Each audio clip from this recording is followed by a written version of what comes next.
Bienvenue dans Paléo News, l'émission qui fait des news avec du vieux. Au programme de cette émission, des dinos qui voient rouge, des tortues souterraines, des nouvelles de Néandertal et un dinosaure au rayon X. On commence par Sibyrosaurus, un nouveau venu dans la course aux plus gros dinosaures. Sibyrosaurus est le petit surnom donné à un dinosaure sauropode vieux de 100 millions d'années et découvert en Sibérie. Ce serait un dinosaure proche des titanosaures sud-américains et du titanosauriforme Eolopus, avec qui il partage un arrangement en étoile des vertèbres du bassin. La fouille dure depuis 2008 et n'est pas encore finie, mais les résultats préliminaires viennent d'être annoncés en grande pompe. Sibyrosaurus mesurerait jusqu'à 20 mètres et pèserait entre 50 et 70 tonnes, faisant de lui un sérieux concurrent à ses cousins sud-américains. Toujours du côté des dinosaures, on continue avec une étude des espèces actuelles d'oiseaux, de crocodiles et de tortues qui suggère que les pigments permettant de voir la couleur rouge seraient apparus chez l'ancêtre commun des archélosauriens, c'est-à-dire l'ancêtre commun aux archosaures et aux tortues. Auparavant, cette hypothèse avait été écartée puisqu'on pensait que les tortues et les oiseaux étaient beaucoup plus éloignés du point de vue phylogénétique. Néanmoins, les toutes dernières analyses basées sur l'ADN et les fossiles confirment bien un lien de parenté étroit. Si cette hypothèse s'avère vraie, alors les tortues, les dinosaures et leurs descendants les oiseaux auraient tous eu la capacité de voir le rouge, tandis qu'elle aurait disparu chez les crocodiles. Cette nouvelle fait écho aux nombreux fossiles ayant montré la prépondérance de la couleur rouge dans le plumage des dinosaures. Et puisqu'on parle d'archélosauriens, parlons maintenant de Notosaurus qui, du haut de ses 260 millions d'années, était déjà connu pour être la plus vieille tortue au monde. Ses côtes larges, mais non fusionnées en carapace, et la présence d'ouvertures diapsides chez les juvéniles en font une espèce structurellement intermédiaire entre reptiles et tortues modernes. En plus de cela, une étude vient de montrer que Notosaurus n'était pas aquatique, contrairement à de nombreuses espèces de tortues actuelles, mais préférait la vie sous terre.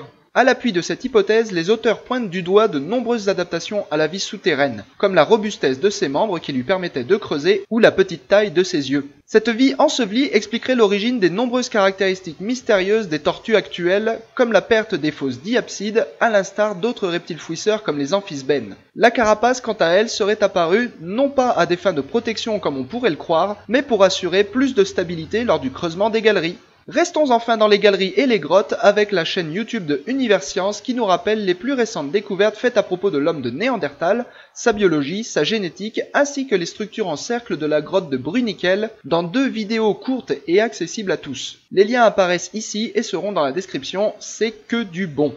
La curiosité de cette émission, c'est la découverte quasi simultanée de 2 fossiles de dauphins apparentés aux dauphins des rivières chinois actuelles, aussi appelés dauphins du Gange, le Platanista. La vraie surprise vient du fait que ces fossiles proviennent non pas de Chine, mais d'Australie et d'Alaska respectivement, ce qui, pour une espèce d'eau douce ne pouvant pas traverser les étendues d'eau salée, en reviendrait pour nous à découvrir des fossiles d'hominidés sur la Lune. Cela montre, s'il en était besoin, que l'histoire évolutive des cétacés d'eau douce est encore très loin d'avoir livré tous ses secrets.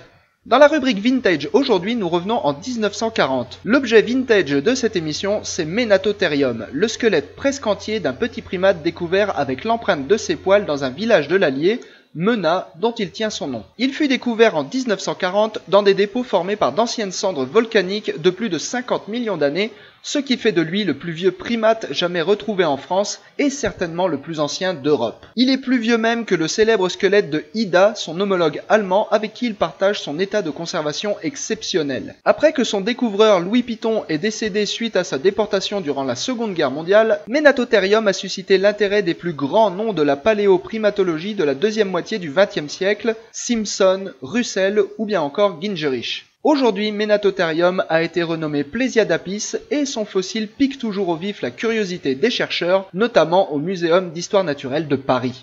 Le coup de gueule de cette émission, c'est celui de la Société Géologique de France et du collectif pour le futur du site de Grignon concernant les menaces qui pèsent sur le domaine de Grignon dans les Yvelines et sur sa célèbre falunière. La falunière de Grignon est en effet célèbre pour sa plage fossilisée ayant livré des milliers de fossiles en tout genre représentant l'une des plus riches faunes jamais extraites des roches datées du Lutétien. Certaines coquilles, bien que vieilles de 45 millions d'années, révèlent encore leur couleur sous lumière ultraviolette. Le site s'était retrouvé menacé par un rafale rachat par le PSG afin de construire un nouveau centre d'entraînement pour ses footballeurs. Une pétition avait recueilli 25 000 signataires et semblait avoir définitivement fait passer l'envie au club de foot de construire un stade par-dessus la Falunière. Mais dernièrement, un nouveau retournement a fait rebondir l'affaire. Si ce n'est pas le PSG qui rachète le domaine, alors ce serait l'État du Qatar lui-même. Bien que la Falunière ne soit plus menacée par ce nouveau projet, les défenseurs du site redoutent qu'il ne s'agisse d'une manœuvre afin de faire repasser le projet original dans un futur proche. Les articles et les liens pour en savoir plus sur cette controverse sont dans la description de cette vidéo.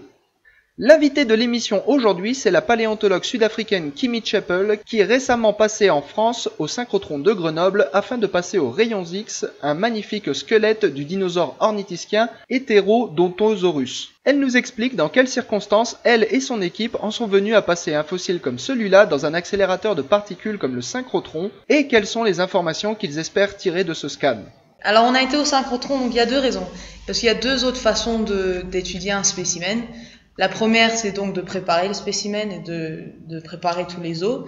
Mais avec ce taki, comme on l'appelle, ce spécimen en particulier, les os, ils étaient trop petits, trop fragiles, et le sédiment, il était trop dur. Donc, on pouvait pas faire ça de manière manuelle. Ensuite, on a essayé de le scanner au micro-CT à vite, mais il y avait trop d'inclusion métallique, ce qui fait que quand on regarde les scans, il y a des grosses taches lumineuses qui, en fait, obscurent les os.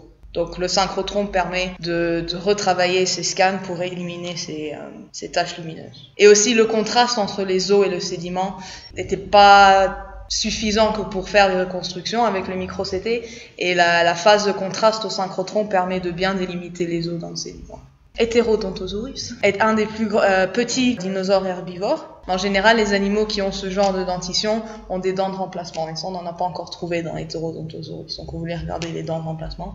Aussi, l'avantage du micro-CT, mais aussi du synchrotron, c'est de pouvoir reconstruire les os qu'on ne peut pas voir sur le spécimen, donc comme la boîte crânienne. On peut aussi reconstruire le cerveau et l'oreille interne. Et une des choses les plus intéressantes avec ce spécimen en particulier, c'est qu'il a des côtes ventrales, ce qui dans les oiseaux aide à la respiration. Donc on aimerait bien voir comment est-ce que ces côtes ventrales interagissent entre elles et avec le reste du squelette. Et il y a aussi la cheville. Parce que Heterodontosaurus, il a une façon de marcher assez particulière. Donc on pourrait mieux comprendre la morphologie de sa cheville. L'info de dernière minute, c'est l'annonce de la découverte dans le Montana d'un nouveau spécimen de Tyrannosaurus rex. Le squelette serait complet à 20% et le crâne mesurerait 1,20 m. Ce spécimen devrait finir exposé au musée de Burke qui a mené les fouilles conjointement avec l'université de Washington. Les fouilles devraient se terminer en 2017. Ce deuxième Paléo News se termine, merci de l'avoir suivi, toutes les infos et les liens vers les actus sont dans la description. Abonnez-vous pour ne rien manquer d'anciens, à très bientôt.